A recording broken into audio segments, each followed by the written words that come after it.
बिस्मिल्लाहिर्रहमानिर्रहीम। अस्सलाम वालेकुम दोस्तों, मैं हूं फ़हीम अब्बास और आप सब देखने वालों को न्यूज़ कैफ़े में खुश आमदीद कहता हूं। और मैं हूँ ज़हरा रज़ा। अस्सलाम वालेकुम and a very warm welcome to all of you. उम्मीद करते हैं आप लोग खैरियत से होंगे। ज़हरा, आप कैसी हैं? आप खैरियत से हैं? जी बिल्कुल, हर रोज़ की तरह। माशाल्लाह, आज तो आपने हमारे सेट वाला और हमारे चैनल वाला रंग पहना हुआ है। हाँ, कुछ कलर्स मैच कर रहे हैं, है ना, इधर ज़्यादा कम्प्लीमेंट कर रही हैं आप हमारे चैनल के साथ। क्या बात है जनाब। तो दोस्तों, आप प्रोग्राम का बाकायदा आगाज़ करते हैं। आपको बताते चलें कि आज हम फिर एक नहायत ही अहम मौजू पे बात करने वाले हैं। न जाने हमें इस मौजू पे कितने प्रोग्राम्स और करने होंगे, क्योंकि इसकी इस कदर ज़रूरत है कि इस तरह के प्रोग्राम्स की सिर्फ हमारे ही चैनल्स पे नहीं, बाकी भी चैनल्स पे इसी तरह संजीदगी के साथ काम होने की ज़रूरत है। मौजू है पोलियो की मुहिम का बाकायदा आगाज़ 26 तारीख से हो चुका है। और ज़हरा, आपको पता है इस साल में 2-3 जो कैंपेन्स हुई हैं वो बड़ी कामयाब कैंपेन्स रही हैं। और इस कैंपेन से भी पोलियो के कतरे बच्चों को दोबारा पिलाए जाएंगे। और सबसे बड़ी तकलीफ दे बात ये होती है कि जब पोलियो के जो रज़ाकार हैं, इंसदाद पोलियो मुहिम के जो रज़ाकार जब पहुंचते हैं तो उनको रिफ्यूज़ल का सामना करना पड़ता है। जो लोग मना कर देते हैं कि नहीं, हम अपने बच्चों को पोलियो के कतरे नहीं पिलाएंगे। तो ये एक बहुत बड़ा चैलेंज है। कुछ दुश्मन ऐसे हैं जिनसे हम बहसीयत पाकिस्तानी जो है हम ऑलरेडी उनका सामना कर रहे हैं। और उनमें से ये कुछ सेहत के हवाले से जो है ना, ये कोई वायरस जैसे पोलियो का वायरस, कोरोना के वायरस। फिर एक दुश्मन हमारी अपनी सोच भी है, हमारे लोगों के बीच में छुपी हुई एक सोच भी है जिसका हमें मुकाबला करना है। तो आज हम उन सारे अपने बहन भाइयों के सवालात के जवाबात जो है वो अपने मेहमान के साथ जो गुफ्तगू करेंगे उसमें से ढूंढेंगे। क्योंकि हमारे साथ जो आज टेलीफोन लाइन पे मेहमान मौजूद होंगे, उनसे हमने इसी बारे में बात करनी कि आखिर लोगों के जो ये अजीब अजीब सवालात होते हैं जिसकी वजह से वो अपने बच्चों के मुस्तकबिल से खेल लेते हैं। और लोगों का फ़हीम जो ये रवैया है, इसके पीछे क्या मकासद हैं, क्या रीज़न है बेसिकली, तो किस तरह काबू किया जा सकता है उस पर। तो हमारे साथ जो मेहमान मौजूद हैं उनका तारुफ करवाते हैं। हमारे साथ मौजूद हैं जनाब डॉक्टर बशीर अहमद अबड़ो साहब, जो कि एक सीनियर चाइल्ड स्पेशलिस्ट हैं। आप हमारे साथ टेलीफोन लाइन पे हैं, हम आपको खुश आमदीद कहते हैं। अस्सलाम वालेकुम। कैसे डॉक्टर साहब? वालेकुम सलाम फ़हीम साहब। सर तबीयत ठीक है आपकी? जी बिल्कुल जी, मैं माशाल्लाह सर जैसा कि आप अभी जो है फ़हीम ने भी बताया कि पोलियो मुहिम का दोबारा से आगाज़ हो चुका है 26 अक्टूबर से। तो आप किस तरह से देखते हैं? पहले भी सितंबर में ये मुहिम जारी थी और काफ़ी कामयाब हुई। उससे पहले अगस्त में भी पोलियो मुहिम का जो है वो जारी थी। इसको आप किस तरह से देखते हैं? और जो पोलियो वर्कर्स हैं वो उनको क्या मुश्किलात का सामना हुआ जो प्रीवियस मुहिम थी उसमें, और आप क्या सजेशन भी देना चाहेंगे? जी बहुत शुक्रिया ज़रा, शुक्रिया अब तक टीवी का। जैसे आपने खुद कहा कि अब तक हम 3 मुहिम इस साल कर चुके हैं और ये इंसदाद पोलियो की खुसूसी चौथी मुहिम है जो 26 से 30 अक्टूबर जो है वो 5 रोज़ा मुहिम जो है वो जारी है। अब गुज़श्ता 5-6 महीनों में आपने देखा कि कोरोना की वजह से तमाम जो इम्यूनाइजेशन वैक्सीनेशन की एक्टिविटीज़ हैं वो मुअत्तल रही हैं। अगर वो कोरोना की वबा इस साल दुनिया भर में न फैलती तो मुमकिन था कि बहुत हद तक हम पोलियो की इस वबा को इस साल जितने अब तक केस हो चुके हैं उतने केस शायद ना होते। जी सर। तो 5-6 महीने बिल्कुल तमाम एक्टिविटीज़ सस्पेंड रही हैं, जिसकी वजह से हमें दोबारा पोलियो को जो है वो सर उठाने का मौका मिला है जी। और अब हालात का तकाजा है कि ये जो वैक्सीन है और पोलियो की जो मुहिम है इसके लिए वालिदैन जो है ना वो खुसूसी तौर पर आगे आए, ताकि हम 2017 में बहुत नज़दीक पहुंच गए थे। 8 केसेस जो है वो हुए थे पूरे साल में। जी जी। और अब आप देखें कि 2018 में फिर 12 केस हुए हैं, 2019 में 146 केसेस हो गए। अब इस टाइम तक पाकिस्तान भर में जो है वो 79 केसेस हुए हैं। और जी, मगर 79 केसेस भी सर कोई कम नंबर्स नहीं है, अच्छी खासी तादाद है ये। मैं चाहूँगा आपसे कि आप मजीद इस बारे में बताइए कि आखिर ये नंबर्स क्यों हर साल बढ़ जाते हैं और हम उस तरह एक खातिर खा रिजल्ट जो है हमें क्यों नहीं मिल रहे हैं। इस बारे में प्लीज़ बताइएगा। एक छोटा सा वक्फा है दोस्तों, एक आपसे दोबारा मुलाकात हो रही है, कहीं मत जाइए। अब तक देखते रहिए न्यूज़ कैफ़े, देखते रहिए।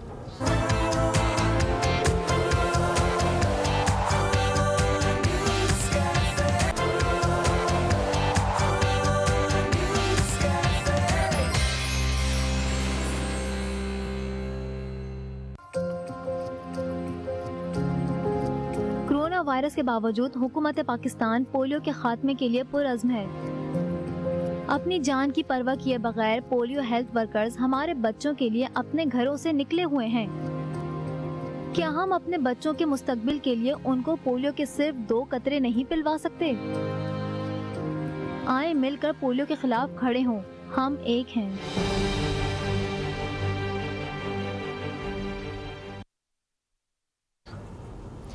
जी नाज़रीन, आपने पैकेज देखा और इसी हवाले से आज हम बात करें पोलियो के हवाले से। हमारे साथ डॉक्टर बशीर अहमद अब्रो साहब मौजूद हैं जो कि चाइल्ड स्पेशलिस्ट हैं और उनका ताल्लुक जो है वो सिविल हॉस्पिटल कोयटा से है।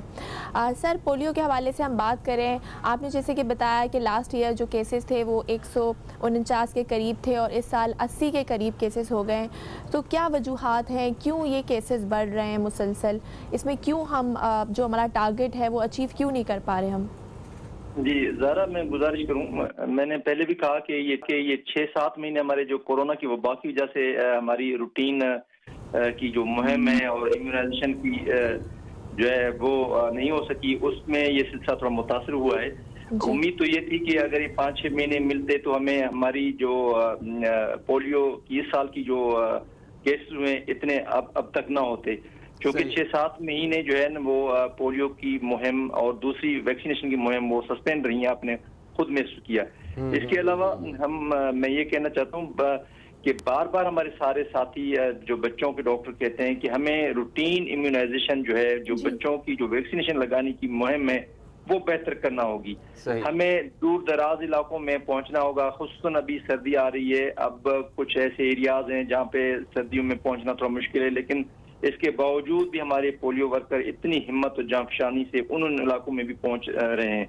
आपने खुद कहा कि वालिदैन अब भी इनकारी हैं और इनकारी हैरानगी की बात है कि इनकारी शहरों से जो है लोग हैं, लेकिन अब चूंकि इतना मीडिया का पोटेंशियल रोल आ चुका है और चाहे वो प्रिंट मीडिया है चाहे इलेक्ट्रॉनिक मीडिया है, उसका बहुत अच्छा किरदार है। अब वालिदैन समझ रहे हैं, वालिदैन आगे आ रहे हैं। मैं खुद ये महसूस करता हूँ कि जो वालिदैन पहले इनकारी थे उनमें बेहतरी आ रही है, वो आगे बढ़ रहे हैं, अपने बच्चों को वैक्सीनेशन कर रहे हैं और साथ साथ जैसे जैसे ये केसेस होते जा रहे हैं लोगों में थोड़ा उसका खौफ भी होता है। अच्छा, दूसरा वैक्सीनेशन पिलाने में हमारे हेल्थ वर्कर डेडिकेटेड हैं, इसमें और मजीद डेडिकेशन हमें दिखानी होगी। सर, हम जो पोलियो मुहिम के लिए जितने भी रजाकार काम कर रहे हैं उनकी हिम्मत को हम सलाम पेश करते हैं कि वो जिस तरह वो दूर दराज इलाकों में भी मतलब ऐसे कुछ पहाड़ी इलाके भी हैं जहाँ पे आपको इतना सफ़र तय करके सिर्फ कुछ घरों तक पहुँचना है, वहाँ तक जो है ये पोलियो रजाकार जो है जाके काम कर रहे हैं, हम इनको सैल्यूट पेश करते हैं। सर, आप क्योंकि इस वक्त कोयटा में ये काम कर रहे हैं तो मैं आपसे जानना चाहता हूँ कि वहाँ पे लोगों का क्या मिजाज है और जो वहाँ पे जो रिफ्यूज़ल जो केसेस आ रहे हैं उनकी सोच क्या है और वो क्या ख्यालात है जिसकी वजह से वो अपने बच्चों को पोलियो के कतरे पिलाने से मना करते हैं और फिर आप लोग जाते हैं और उनको मनाते हैं। ज़रा उस हवाले से बताइएगा किस किस्म के क्वेश्चंस आते हैं। जी फ़हीम, जैसे आपने कहा, अब इस टाइम तक जितने 79 केस हुए हैं उसमें सबसे ज्यादा केस बलूचिस्तान में 23 केसेस। ठीक है।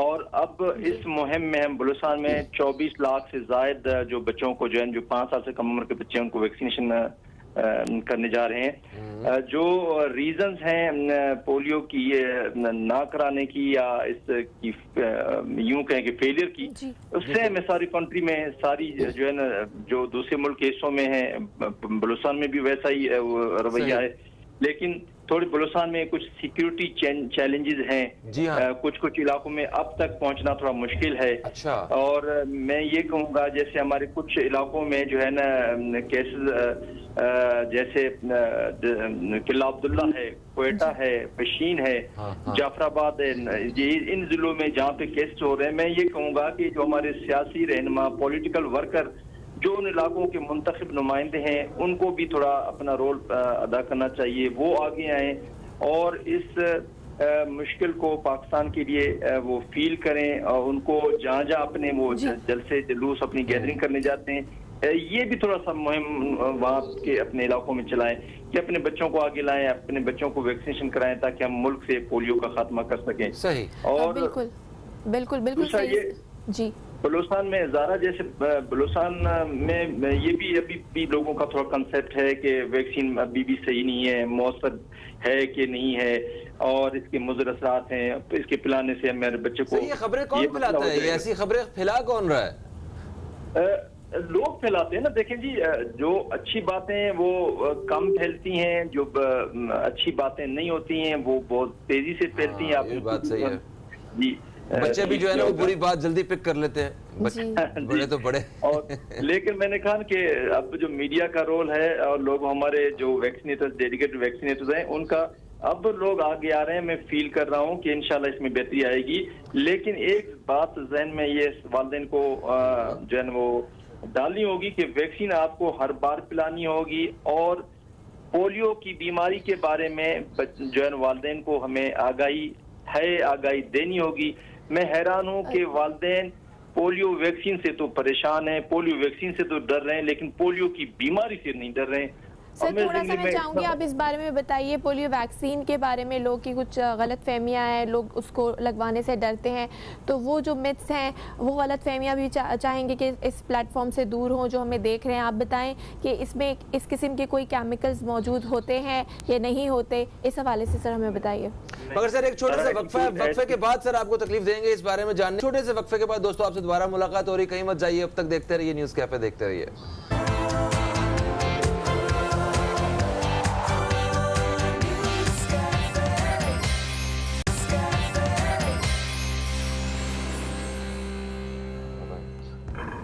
Welcome back after the break. आप देख रहे हैं न्यूज़ कैफ़े, मैं हूं ज़हरा रज़ा और मेरे साथ मौजूद हैं फ़हीम अब्बास।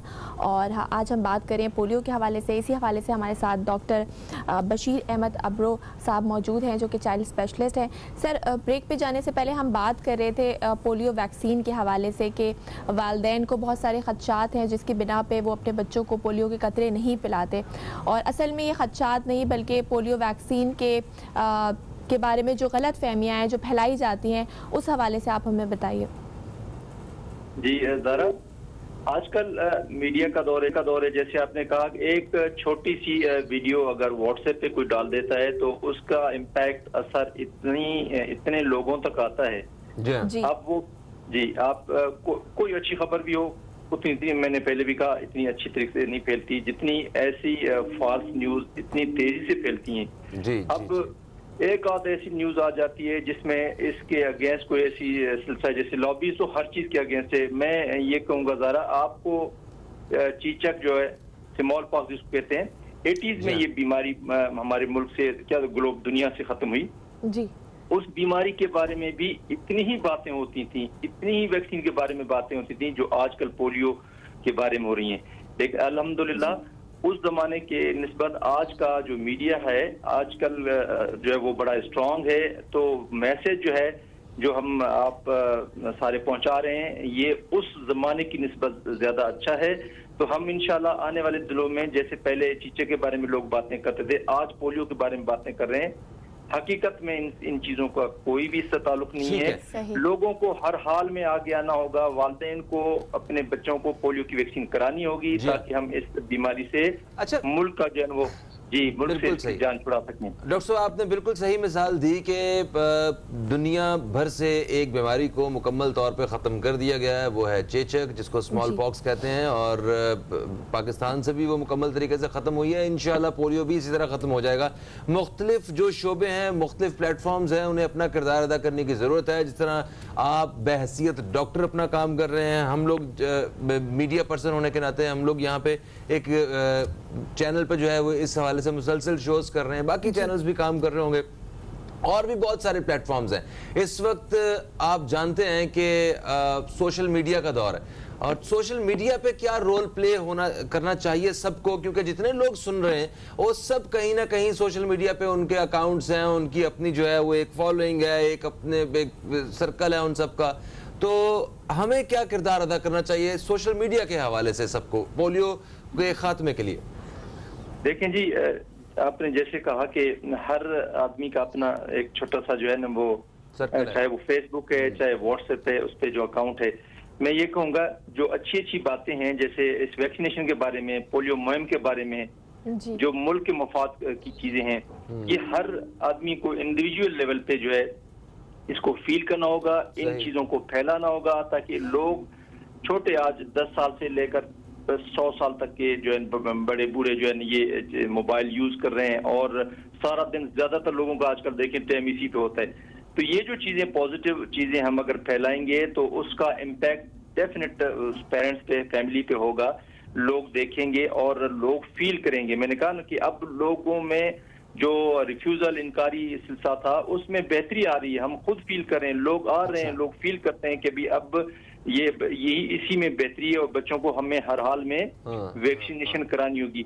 लेकिन फहीम मैं ये कहूँगा कि हमारा हेल्थ सिस्टम थोड़ा सा खुशी तौर पर मुल्की सतह पे कहूँ, मैं बलूचिस्तान की सतह पे कहूँ, क्योंकि हेल्थ सिस्टम में के साथ साथ हमें लिटरेसी रेट को बेहतर बनाना होगा। लिटरेसी रेट आप देखें, पढ़ी लिखी माँ, पढ़े लिखे वालदेन जो है अनपढ़ वालदेन की निस्बत अच्छे तरीके से जो है वो समझ सकते हैं, अच्छे तरीके से फील कर सकते हैं। मगर ये तो सर मुमकिन नहीं है कोई फौरी तौर पे, इसके लिए तो हमें कुछ इंतजार और करना पड़ेगा, क्योंकि काम तो चल रहा है, प्रोसेस में तो है ये सारा कुछ। लेकिन देखें आस्ते आस्ते बेहतरी आएगी ना सब चीजों में। अब लिटरेसी रेट पुराने बरसों की निस्बत देखें, आज के बरसों में देखें तो बेहतरी तो देखें आ रही है। सही है, हाँ। लेकिन जी इसके साथ साथ जो है ना हमारे बच्चों में जो पीने का साफ पानी है उसका देखें, सारी चीजें एकदम चेंज नहीं होंगी, चेंजेस आ रही हैं। देखें वैक्सीनेशन में भी बेहतरी आ रही है और लिटरेसी जी सर, उन एरियाज में जहां आप समझते हैं लिटरेसी रेट जो है वो कम है और वहां पर वालिदैन इतने ज़्यादा पढ़े लिखे नहीं हैं, तो उन एरियाज में क्या इकदाम करने चाहिए, आप क्या समझते हैं हुकूमती सतह पर और हम सब लोगों को भी? उसमें सबसे पहले तो मैं ये कहूँगा कि जिन एरिया में इतने पढ़े लिखे पेरेंट्स फैमिलीज नहीं है, हमारी जो वैक्सीनेटर्स की जो टीमें हैं उनको हमें प्रॉपर तरीके से ट्रेनिंग देनी होगी, ताकि वो जो वालिदैन हैं जब वैक्सीन करने जाते हैं जो मुख्तलिफ किस्म के सवालात करते हैं, उन सवालात को वो सही एड्रेस करें, सही उनका जवाब दें, ताकि वो वालिदैन मुतमईन हों और वो सही तसल्ली से अपने बच्चों को जो वैक्सीनेशन करा सकें। लेकिन साथ साथ ये भी कहूँगा कि जिन जिन एरियाज में बच्चों में बीमारियां हैं, जैसे सूखापन है जो है ना, और सैनिटेशन का भी सिलसिला अच्छा नहीं है इस लिटरेसी रेट के साथ, तो वो भी थोड़ा सा एड्रेस करना चाहिए। प्राइमरी हेल्थ केयर सिस्टम को थोड़ा सा स्ट्रेंथन करना चाहिए। मैंने कहा हमारा टोटल दारोमदार हमारा टर्शरी केयर हेल्थ सिस्टम पर है। लोग दूर दराज इलाकों से बड़े शहरों की तरफ आते हैं कि सिर्फ इलाज वहीं मुमकिन है और इन छोटे इलाकों में मुमकिन नहीं है। तो ये जो बेसिक हेल्थ यूनिट हैं, ये जो रूरल हेल्थ सेंटर्स हैं, जो डिस्ट्रिक्ट हेडक्वार्टर हॉस्पिटल्स हैं, जो डिवीजनल हेडक्वार्टर हॉस्पिटल्स हैं, इनको थोड़ा सा हमें स्ट्रेंथन करना होगा, ताकि लोग अपने बच्चों के इलाज के सिलसिले में वहीं पे थोड़ा सा वो ऑकर करें, और ताकि बच्चे बीमार ना हो। जो बच्चा बीमार होगा उसमें ये जो है से लड़ने की सलाहियत कम होती जाएगी। सर एक चीज बहुत अहम सवाल ये मैं चाहता हूँ कि डॉक्टर होने के नाते आप हुकूमत से जो है वो इस हवाले से कोई पैगाम, मतलब कुछ अपने ख्यालात जो हैं वो चाहता हूँ आप शेयर करें कि क्या निकासी का निज़ाम बेहतर होने से भी ये मामलात बेहतर हो सकते हैं? डेफिनेट एक बड़ा इम्पोर्टेंट जो है ना रोल है हमारी सेवरेज सिस्टम का। देखें जी, आप मुसलसल ये सुन रहे हैं, देख रहे हैं कि हमारे बड़े बड़े मेजर सिटीज से जो है वो सेवरेज के वाटर से जो है वो पोलियो के वायरस का जो है वो सैंपल जो है वो पॉजिटिव हुआ है। अब वही चीजें आप हमारे जो सेवरेज और ड्रिंकिंग वाटर की सप्लाई है, कोई खास इनमें कोई आधा फुट कहीं किसी जगह एक दूसरे के ऊपर गुजर रहे हैं, किसी जगह कहीं ब्रेकेज वगैरह होती है, तो ये पानी ड्रिंकिंग वाटर में मिलता है और वो एक बड़ी पोटेंशियल सोर्स है इस पोलियो के फैलाने में। मैं तो ये जी सेवरेज के निज़ाम को हर हाल में बेहतर बनाए कि एक एक चीज में थोड़ी सी बेहतरी आनी चाहिए। एकदम हम ये कहें कि सिर्फ हम पोलियो को बेहतर करें, हम बकिया चीजों को बेहतर नहीं करें, तो मेरे ख्याल के मुताबिक ऐसा नहीं होगा कि लोग कहेंगे जी सिर्फ ये बीमारी यहाँ से चली जाए, लेकिन दूसरी चीजों को भी थोड़ा सा एड्रेस करना होगा। तो मैं कहूँगा हर एक जो है ना शोबे के लोगों को अपना रोल जो है इस सिलसिले में निभाना होगा, क्योंकि सिर्फ आप ये कहें कि पोलियो ऐसे बैठे बैठे पोलियो ऐसे खत्म नहीं होगा। आपको ये 2-4 चीजें बेहतर जरूर करना होगी। जी। आपको मैंने प्राइमरी हेल्थ सर मुझे बताएं कि आपने सर गुज़श्ता जो अदवार हैं वो भी देखे हैं, पोलियो की कैंपेन एक अरसे से चल रही है, तो इस वक्त जो जिस संजीदगी से काम हो रहा है, क्या गुज़श्ता सालों में भी ऐसी ही संजीदगी से काम होता रहा है? नहीं, ऐसा नहीं है बिल्कुल। अब अवेयरनेस ज्यादा हो रही है। ठीक है। अब मैं आपको फहीम बताऊं कि 2014 में इस डिकेड, इस 10 सालों का सबसे ज्यादा केस 2014 में हुए थे, जो 307 केसेस थे इस बिल्कुल पूरे 10 सालों सही में। सर, वक्त जो है वो बड़ा कम है हमारे पास। थैंक यू सो मच, आपने हमें इतनी मुफीद मालूमात जो है उनसे। दोस्तों, प्रोग्राम में एक वक्फे का वक्त है, वक्फे से जब वापस आएंगे तो एक अलग मौजू पे बात करेंगे और अलग मेहमान जो हैं वो हमारे साथ मौजूद होंगे। एक छोटे से वक्फे के बाद आपसे दोबारा मुलाकात हो रही है, कहीं मत जाइए, अब तक देखते रहिए न्यूज़ कैफे, देखते रहिए।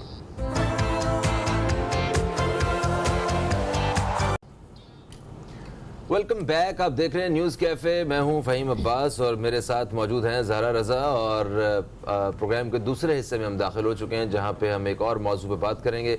जैसा कि आप जानते हैं कि इस कोविड की वजह से दुनिया भर में मुआशी तौर पे लोगों ने बहुत बड़े पैमाने पे नुकसान उठाया है। लोगों के बहुत सारे कारोबार बंद हुए और लाखों करोड़ों में लोग ऐसे हैं जिनकी नौकरियां गई और उनके रोज़गार गए, वो माशी तौर पे मुश्किलात का सामना कर रहे हैं। ऐसी सूरत हाल में कुछ ऐसे इदारे जो लोगों को एक सुख का सांस फराहम कर रहे हैं, जिन्होंने लोगों के लिए इस सिचुएशन में भी नौकरियां जो हैं वो निकाली हैं, उनको रोज़गार के मौके फराहम किए हैं। सिर्फ मुलाजमतें ही नहीं, लोगों को कारोबार बढ़ाने के लिए और कारोबार करने के लिए भी बेहतरीन प्लेटफॉर्म मुहैया किए हैं।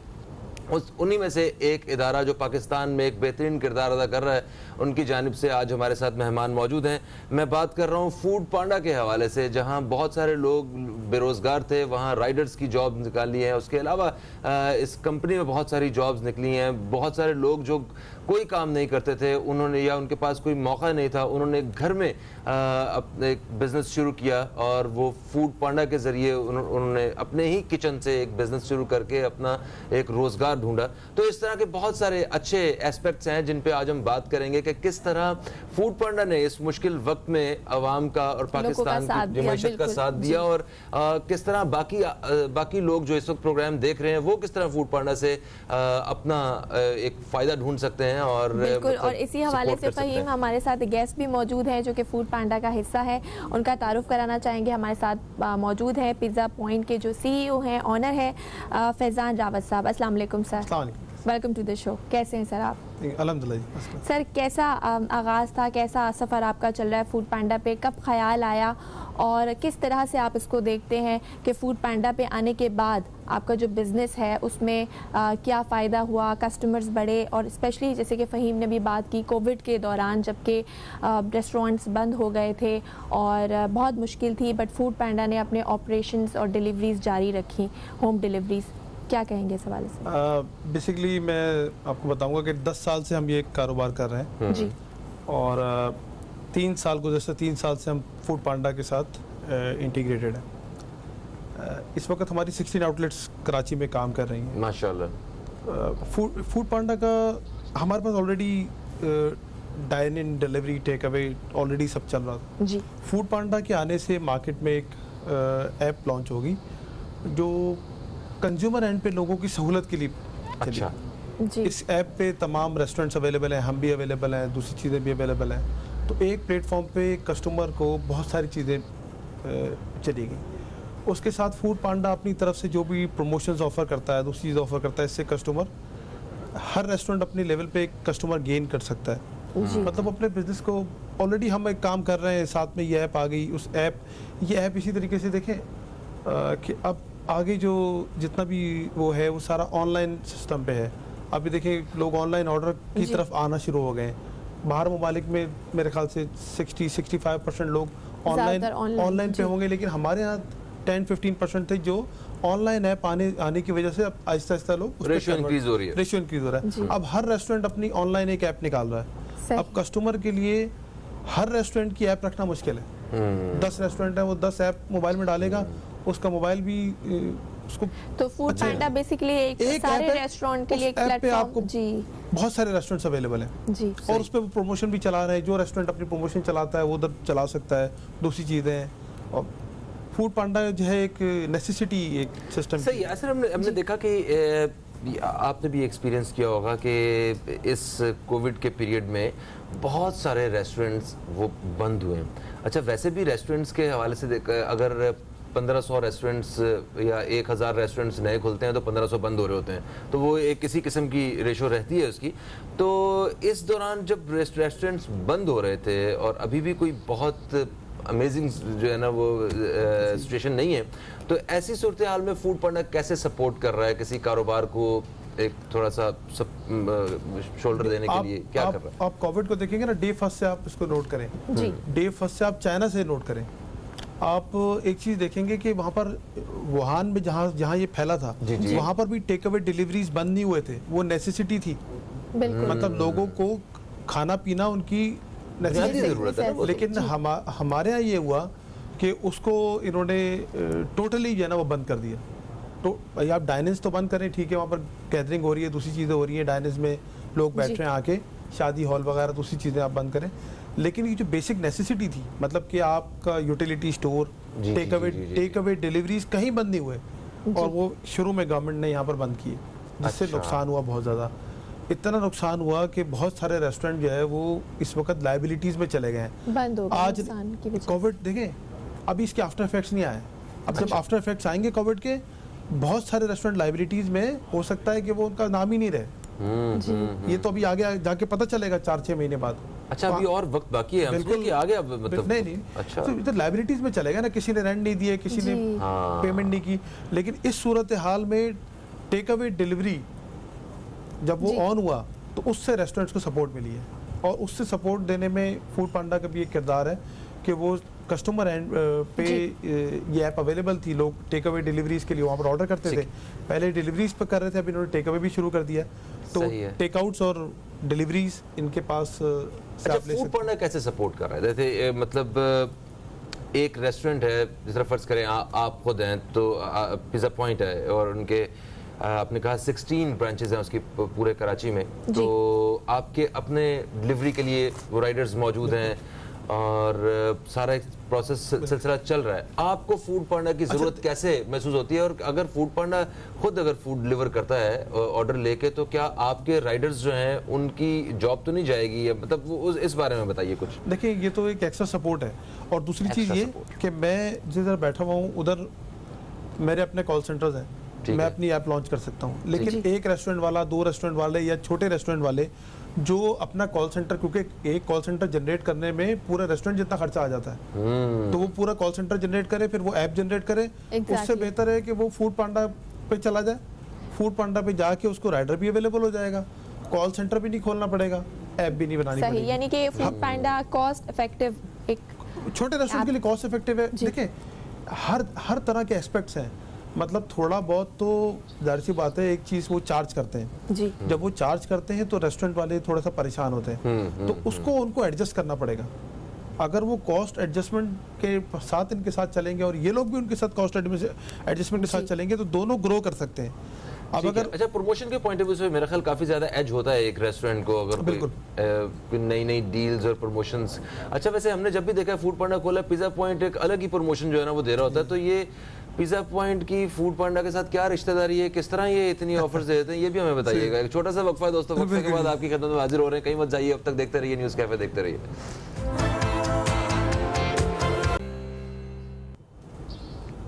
वेलकम बैक, आप देख रहे हैं न्यूज़ कैफ़े, मैं हूं ज़हरा रज़ा, और बात करें आज हम फूड पांडा के हवाले से। फ़हीम अब्बास भी मौजूद हैं और हमारे साथ गेस्ट भी हैं जो कि पिज़्ज़ा पॉइंट के CEO हैं फैज़ान रावत साहब। सर, बात कर रहे थे ब्रेक पे जाने से पहले प्रमोशंस की और डील्स की जो कि फूड पांडा ऑफ़र करता है, तो उससे आपको वो कितना आपके लिए प्रॉफिटेबल है और कितना आपका बिज़नेस उससे जो है वो बढ़ रहा है, उन डील्स को आप किस तरह से फ़ायदेमंद है आपके लिए? असल में फूड पांडा का जो बिजनेस है ना, वो डिलीवरी है जी, लोगों को तक डिलीवरी पहुंचाना है। अब उसके पूरा सेगमेंट एक ही काम में लगा हुआ है कि कस्टमर को किस वक्त क्या देना है, तो डिफरेंट टाइम पे डिफरेंट जगहों पे प्रमोशन देता है जी, और प्रमोशन देता है, मार्केटिंग करता है, तो वो automatically restaurant up and down आते रहते हैं, तो वो सबको एक तरीके से लेके चल रहा होता है और सबको ऑर्डर दे रहा होता है। अब उसमें आपके ऊपर है कि आप कितना अच्छा कस्टमर को सेटिस्फाई करते हैं। जाहिर सी बात है, अगर अच्छा खाना जी। मैं दे रहा हूँ तो वो मेरे से ही ऑर्डर करेगा, चाहे मुझे ढूंढ के ऑर्डर करे। शुरू में तो प्रमोशन दे देगा, हाँ। शुरू में तो ये प्रमोशन दे देंगे। हाँ। सेकंड टाइम जब ऑर्डर को रिपीट कराना है, कस्टमर को रिटेन करना है, वो मेरा काम है। क्वालिटी देखेगा। मैंने अगर उसको एक दफ़ा ऑर्डर दे दिया, मैं उसको अगर केयर नहीं करता तो फिर वो सेकंड टाइम तो मुझे ऑर्डर नहीं करेगा, भले मैं ऊपर नजर आऊँ या कहीं भी नजर आऊँ, या मुझे कोई भी प्रमोशन हो, या फर्ज करें मेरे पे कोई भी डिस्काउंट चला दे, और अगर मैं सही तरीके से उसको दे नहीं पा रहा हूँ कस्टमर को, उसकी सेटिस्फेक्शन पे पूरा नहीं उतर पा रहा, तो सेकंड टाइम डिस्काउंट और जो डील्स होती हैं वो एक हद तक तो फन टाइम है ना जी। सेकंड टाइम तो आपको कस्टमर को लेकर आना है। पहली दफा तो आपको कोई भी कस्टमर तक पहुंचा देगा, आप खुद भी चले जाओगे, आप प्रमोशंस कर दोगे, डिफरेंट वाउचर्स बांट दोगे, आप खुद भी ये काम कर लोगे। लेकिन सेकंड टाइम पे रिटेन करने के लिए आपको अपना फूड बेहतर करना पड़ेगा। सर कहते हैं कि जो फूड बिजनेस है इसमें बहुत प्रॉफिट है, आधा प्रॉफिट है इसमें, ठीक है, जितना है, तो इसको आप वाकई बड़ा एक फ़ायदेमंद और सूदमंद कारोबार समझते हैं कि लोगों को ये फूड बिजनेस की तरफ आना चाहिए? देखिए, इसमें बहुत सारे खर्चे कांस्टेंट होते हैं। आप सेल 1 रुपए की करें चाहे 1 लाख रुपए की करें, आपको रेंट पूरा देना है, आपको एम्प्लॉयमेंट पूरी देनी है, आपको बिजली के बिल पूरे देने, तमाम यूटिलिटीज पूरी करनी है। ठीक है। अब लोग क्या करते हैं कि जी मैंने फर्ज करें कढ़ाई खाई और मैंने फर्ज कर लेते हैं 1000 रुपए की खाई, ठीक है। अब वो खवातीन और मर्द अपने पास एक कैलकुलेटर से हिसाब कर लेते हैं कि ये तो मैं घर पे 500 की बना सकता था, ऐसी 1000 रुपए कर दिया। हाँ, तो वो जो जिधर आप बैठे वो एसी लगा हुआ है, एनवायरनमेंट है, आपको सर्विंग हो रही है, उसका भी तनख्वाह है, जो बना रहा है उसकी भी तनख्वाह है। आप घर में तो तनख्वाह अपनी वाइफ को नहीं देते होगे, आपने 500 रुपए की कैलकुलेशन करके तो बना ली, लेकिन आपको सारे यूटिलिटीज लेके चलने हैं। अब 10-15% प्रॉफिट रह गया, 10-15% बस। बिल्कुल। और अभी जो कोविड ने तो बिल्कुल ही कमर तोड़ दी है, लोग डाइन इन नहीं कर रहे हैं, बहुत कम डाइन इन में आ रहे हैं लोग। हमारी गवर्नमेंट को चाहिए कि थोड़ा सा सपोर्ट करे हर लेवल पे, और अनएम्प्लॉयमेंट बहुत ज़्यादा हुई है और कॉस्ट कटिंग बहुत ज़्यादा हुई है। आप खुद एक चैनल से वाबस्ता है जी, आप पता कर लें अपने 4-6 महीने में कितने लोग आपके यहाँ से गए, या ये पता कर लें कि पहले क्या तनख्वाह मिलती थी 6 महीने पहले और अभी क्या तनख्वाह मिलती है। तो ये पहले कब मिलती थी, अब कब मिलती है। ये डिफरेंस है तरक्की याफ्ता ममालिक में और हमारे में। उन्होंने 4-4, 8-8, $2,000 डॉलर, किसी ने $2,000, किसी ने $4,000 कनाडा ने, किसी ने कुछ, जैसे लोगों से पता चलता रहता है, उनकी गवर्नमेंट ने उनके अकाउंटों में डाले।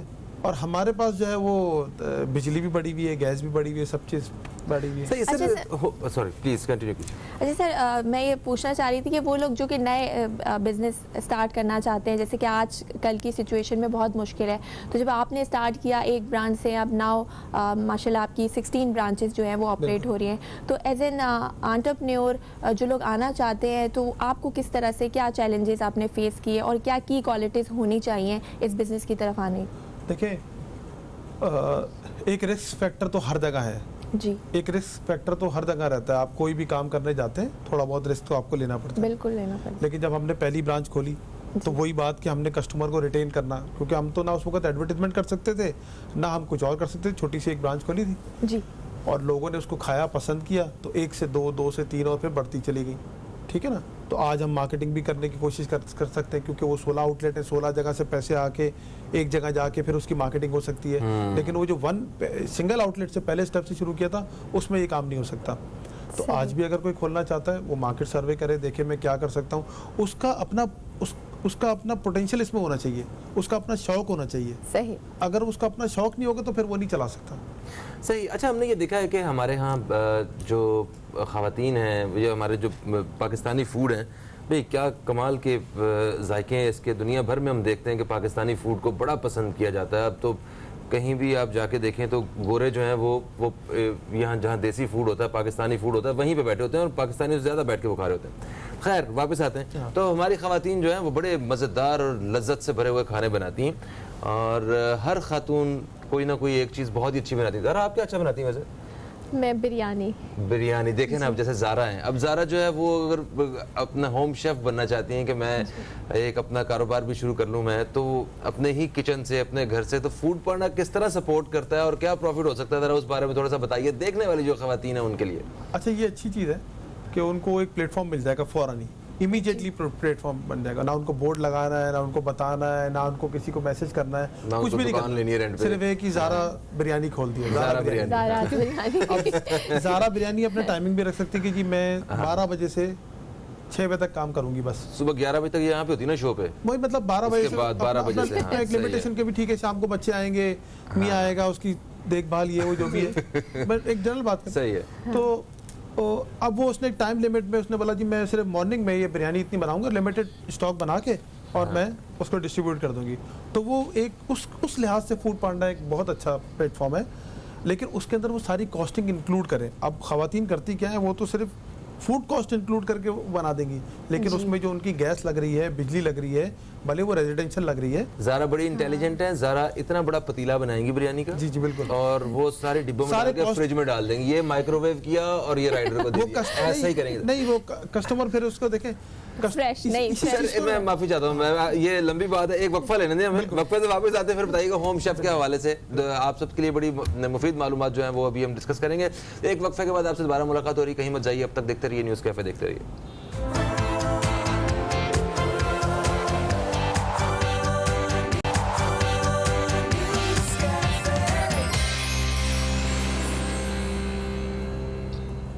जी दोस्तों, एक वक्फे के बाद हम फिर से आपकी खिदमत में हाजिर हो चुके हैं। मैं हूं फ़हीम अब्बास, मेरे साथ हैं ज़ारा रज़ा, और हमारे साथ स्टूडियो में मौजूद हैं फैज़ान रावत साहब, जो कि पिज़्ज़ा पॉइंट के ऑनर हैं और CEO हैं। इनसे हम बड़े मुफीद मशवरे ले रहे हैं। फूड पांडा के हवाले से बात हो रही है, और सर वक्फे से पहले आप हमें बता रहे थे कि किस तरह होम शेफ़ जो हैं वो बिज़नेस कर सकते हैं, या वो ख़वातीन जो बहुत अच्छा खाना बनाती हैं वो किस तरह होम शेफ़ बन के फूड पांडा के साथ मिल के कारोबार कर सकते हैं। अच्छा, उनके लिए एक बहुत अच्छा प्लेटफॉर्म है। उसकी वजह ये है कि उनको इनिशियल कॉस्ट कोई नहीं लग रही, ना दुकान खोलनी है, ना बोर्ड लगाना है, ना किसी को बताना है कि हमने काम स्टार्ट कर लिया। आज उनका दिल चाह रहा है आज से काम करने का, इनको कांटेक्ट करें, इनकी वेबसाइट पे जाएं, अपना सारी चीज़ें दें, ज़ारा बिरयानी जी डिटेल्स अपनी दें, और उनके की अकाउंट से किसी को कोई फ़ोन कर लेगा आपको। तो बस ये है कि जो ख़वातीन ये काम करना चाहती हैं उनके लिए मेरा मशवरा ये है कि वो ओवरहेड कॉस्ट भी इसके अंदर इंक्लूड करके फिर बजट बनाएं, वरना at the end of the day उनको वो लॉस में चली जाएंगी। ठीक हो गया। तो ऑमलेट बिरयानी आप बना रही है ज़ारा? नहीं, चिकन बिरयानी जो कि मोस्टली लोग ज़्यादा खाते हैं। बिल्कुल सही। इसमें लिमिटेड काम भी कर सकते हैं, 2-3 घंटे का, 4 घंटे का लंच के तौर पे काम कर लें, तो ये अच्छा है। और क्या क्या अपॉर्चुनिटीज हो सकती है, और सस्ता खाना भी मिल सकता है लोगों को, दाल चावल इस टाइप की चीजें भी दे सकते हैं फैक्ट्रीज वगैरह में। यानी कि जो नए आने वाले हैं और जिनके पास इतनी कॉस्ट नहीं है कि वो अपना पूरा एक ब्रांड को रिकॉग्नाइज करें, प्रमोशन करें, तो उनके लिए ये एक बहुत अच्छा प्लेटफॉर्म है। बिल्कुल, फूड पांडा उनको बहुत ज्यादा फायदा देता है। एक कराची की बहुत मशहूर बिरयानी है, मैं उसका नाम तो नहीं लूंगा, वो आपको पता है एक छोटे से ठेले से स्टार्ट हुई थी। अच्छा जी, बहुत बड़ा नाम है उसका। जी जी, तो वो ऑल ओवर दी वर्ल्ड भी गए हैं, उनको सब मेरे जानने वाले हैं सारे। कराची में ऐसी कामयाब कहानियां जो है ना बहुत सारी हैं, और ये ऐसा कोई गरीब परवर शहर है कि यहाँ पे लोग आए हैं और आके उनके पास कुछ नहीं था जब वो आए, और आपकी इजाज़त से मैं लाहौर वालों को मुबारकबाद दे दूं, उनके ऑरेंज ट्रेन बन गई है, मेट्रो भी आ गई है, तो मेरा अरबाब इख्तियार से ये एक मुतालबा है कि कराची को भी थोड़ा सा हमें बस ही दे दें, जो बनाई है माशाल्लाह अच्छी बनी है, तो सिंध गवर्नमेंट से भी और बिल्कुल इनकी दरख्वास्त जो है बड़ी वैलिड है, और पाकिस्तानी शहरी हैं, मतलब सिंध के शहरी भी, इन्हें भी उतने ही हकूक हासिल होने चाहिए जितने, मगर खैर दूसरे शहरों को जहाँ पे तरक्की हुई है हम मुबारकबाद देते हैं उन्हें, हम अप्रिशिएट मुबारकबाद दे रहे हैं। इस्लामाबाद में अगर काम हो, लाहौर में अगर हमारा भी दिल करता है कि यहाँ भी, बिल्कुल यहाँ पर भी थोड़ा सा सही है, थोड़ा इसको भी देख लें। फिर ये दूध देने वाली कहते हैं ना, वो गाय भैंस, उसको ज्यादा थोड़ा सा टेक केयर कर लें, तो माशाल्लाह हम लोग रेवेन्यू भी अच्छा जनरेट कर देते हैं। हर कराची वाले की यही डिमांड है। सही। अच्छा, एक और चीज़, आप रेस्टोरेंट ऑनर है, एक बड़ा इंटरेस्टिंग सा क्वेश्चन है जो सभी जानना चाहते हैं। कभी ऐसा हुआ कि कोई अगर कस्टमर आए और उसने जो डाइनिंग कर रहे हैं उन्होंने कहा देखें ये तो इसमें से बाल निकला है या ये मक्खी निकली है, और आपको पता चल भी गया कि ये मक्खी जो है ना ये ऐसे करके मार के डाली हुई है, या इन्होंने तो मक्खी तो रेस्टोरेंट के अंदर ही है ना, इसका मतलब है। तो मतलब ऐसा अगर कोई शिकायत वगैरह होती है फजूल की, तो उसे कैसे डील करना सिखाया जाता है? ये 95% तमाम रेस्टोरेंट में शिकायत आती है। अच्छा, 5% जेन्युइन होती है, बिल्कुल हो सकती है। 95% आखिरी स्लाइस, आखिरी नवाले, आखिरी रोटी, आखिरी सालन में निकलती है, नमक कम है, तो भाई पूरा जब खा लिया सारा, हाँ स्टार्टिंग में, उसके बाद सबसे आखिरी वाले में निकला है, अच्छा, उस सूरत हाल में हमने लोगों को अपने गाइड ये किया हुआ था कि कोई फ़र्क नहीं पड़ता जी, आप उन कस्टमर ऑलवेज राइट है, उसको आप सर्विस दें, अच्छी सर्विस दें, ताकि वो रिटेन हो सके। और भी जी। लोग देख रहे होते हैं, ठीक है ना। तो जैसे ही इस तरह की कंप्लेन आए फौरी तौर पे रेक्टिफाई करें, फौरी तौर पे, बगैर किसी सवाल जवाब ये वो। सर आप बिल्कुल सही कह रहे हैं, हम चेंज कर देते हैं। बिल्कुल उसको चेंज कर देते हैं, कोई बात नहीं है। और जबकि वो खुद भी देख रहा होता है कि मैंने सारा खाना ही खा लिया है, हाँ आखिरी में निकला है, तो ये। और जो जेन्युइन लोग होते हैं उनके पास कुछ निकल भी आए तो उनको आप, अगर आप एक्स्ट्रा दे भी रहे हो या उनको आप बिल चार्ज ना भी कर रहे हो, तो वो तो मना कर देते हैं इमीडिएटली कि नहीं हमने इसलिए नहीं बताया आपको, हम तो इसलिए बता रहे हैं कि हम आपके रेगुलर कस्टमर हैं, आप ठीक कर लें इन चीज़ों को। जरा आपके साथ कभी हुआ है सही, बहुत हो जाता है कभी? हो जाता है, हो जाता है। हाँ। तो बाल हमेशा निकला है या बाल? नहीं, जेन्युइनली अगर कभी कुछ हुआ है तो ऑब्वियसली फिर हमने कंप्लेन की है। अच्छा अच्छा, वैसे ना खाना बनाने में बाल नहीं, क्योंकि हमारे पास अगर एक 450 फ़ारेनहाइट से एक पिज़्ज़ा गुजर रहा होता है, तो अगर वो बाल अंदर पड़ा होगा तो वो तो आप वैसे चीज बन गया वैसे ही वो काली मिर्च बन जाएगा। ठीक है ना। अच्छा सर, तो लास्ट सवाल मैं आपसे करना चाहूंगी कि जो नए आना चाहते हैं, फूड पांडा पे बिजनेस अपना लाना चाहते हैं, उनको क्या मैसेज देना चाहेंगे और आपका एक्सपीरियंस अच्छा, कैसा मेरा रहा? तो दोनों तरफ एक मैसेज है, जी। फूड पांडा की तरफ भी और उस दूसरे नए आने वाले के लिए जी। भी या पुराने लोगों के लिए भी, कि फूड पांडा भी अपनी तरफ थोड़े से कंसिडर करे जो कमीशन चार्ज करता है, और जो दूसरे नए आने वाले हैं वो भी अपने आप को इस तरह एडजस्ट करें कि फूड पांडा भी सोसाइटी का हिस्सा है, वो चल जाए।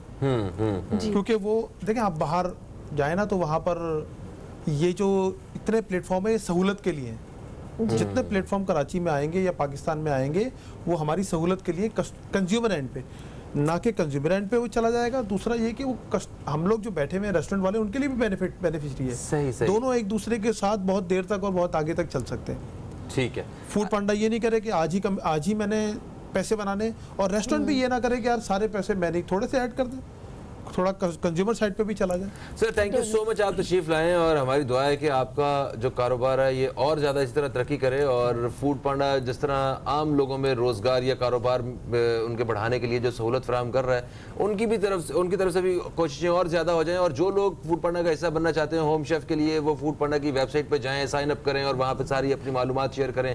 फूड पांडा का नुमाइंदा आएगा आपके घर में, आपका किचन वगैरह देखेगा, क्या वो उन हिफ्ज़ान सेहत के असूलों के मुताबिक है, तो आपको फ़ौरन इजाज़त मिल जाएगी और आप भी उनके साथ कारोबार कर सकेंगे। हमने कोशिश की कि जो कारोबार के जो मौके हैं वो आप दोस्तों तक पहुंचाए जा सके। फ़हीम अब्बास को और ज़ारा रज़ा को दें इजाज़त, आप दोस्तों से इंशाअल्लाह कल फिर मुलाकात होगी। कल तक के लिए खुदा हाफिज़। पाकिस्तान जिंदाबाद।